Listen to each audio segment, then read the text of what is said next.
Gisugdan na sa Department of Justice kon DOJ ang pag-imbestigar sa 14 ka kaso sa giingong anomalya sa flood control projects nga gibahin sa tulo ka mga batch alang sa makuti nga pagsusi. Sa unang batch, 5 ka kaso ang may kalamgitan sa Sims Construction Trading sa Bulacan.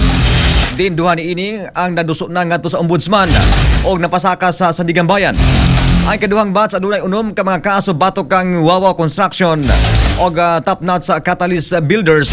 Lakip ang tulo ka mga kaso sa may malversation nga naglambigit kang Senador Joel Villanueva.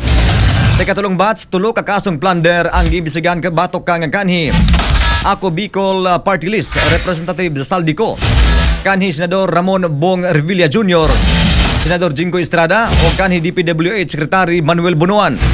Matod pa ni Prosecutor General Richard Fadolion, ipaabot nga marayon sa umaabot nga mga adlaw ang preliminary investigation sa kasong plunder batok kang Estrada. Klaro usab sa DOJ nga walay kaso nga pending batok nila ni Mayor Nancy Binay o Senador Chis Escudero. Gawas lang kung dunay bag-ong mga ebidensya. Express, balita sa buntag. Express, balita sa buntag.